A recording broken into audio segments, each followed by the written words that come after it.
સ્થાનિક સ્વરાજની ચૂંટણી અને તેના કારણે હેલ્થ વિભાગે પણ તૈયારી કરી છે। હેલ્થ વિભાગ દ્વારા ચૂંટણીને લઈ વિશેષ તૈયારીઓ કરવામાં આવી। આકરી ગરમી સામે હેલ્થ વિભાગ ખડે પગે તો હેલ્થ વિભાગ દ્વારા ગરમીમાં લોકો મતદાન કરવા માટે જાય તે માટે પણ અલાયદી વ્યવસ્થા, પાણીની વ્યવસ્થા હોય, ઓઆરએસની વ્યવસ્થા હોય, તે તમામ અમદાવાદ મ્યુનિસિપલ કોર્પોરેશન દ્વારા કરવામાં આવી છે।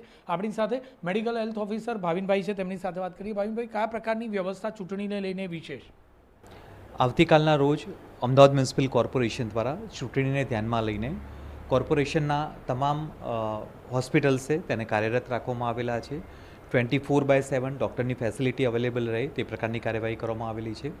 સાથે સાથે સિટીના જેટલા પણ કોમ્યુનિટી હેલ્થ સેન્ટર છે, અર્બન હેલ્થ સેન્ટર છે, હેલ્થ એન્ડ વેલનેસ સેન્ટર છે, આ તમામને પણ કાર્યરત રાખવામાં આવેલા છે અને ઝોનલ લેવલે મેડિકલ વાનની સુવિધા ઉપલબ્ધ કરવામાં આવેલી છે।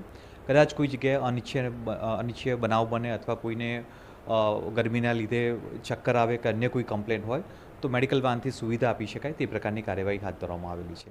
ખાસ તો ગરમી વધારે રહેશે તે પ્રકારની પણ આગાહી છે, તો આ બાબતને ધ્યાન પર રાખીને સ્ટાફને તે અમદાવાદ મ્યુનિસિપલ કોર્પોરેશન સંચાલિત હોસ્પિટલો હોય તેમાં ડૉક્ટરોને, કારણ કે રવિવારનો દિવસ છે, ડૉક્ટરોને કયા પ્રકારની સૂચના આપી છે ખડે પગે રહેવા માટે?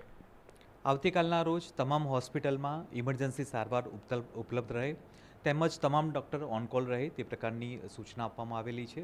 આ ઉપરાંત કોમ્યુનિટી હેલ્થ સેન્ટર પર 24/7 કાર્યરત થાય તે પ્રકારની કાર્યવાહી કરવામાં આવેલી છે અને જે ચૂંટણીના સ્થાન છે ત્યાં પણ મેડિકલ કિટ અવેલેબલ કરવામાં આવેલી છે। કોઈ વ્યક્તિને માથું દુખે છે કે અન્ય કોઈ કમ્પ્લેન છે, ફીવર આવી રહ્યો છે, ઓઆરએસના પેકેટ ત્યાં ડિસ્ટ્રીબ્યુટ કરવામાં આવેલા છે। આ રીતે 3500 જેટલી મેડિકલ કિટ બનાવીને ચૂંટણી મથક ઉપર જે તે સક્ષમ અધિકારીને એ આપવામાં આવે।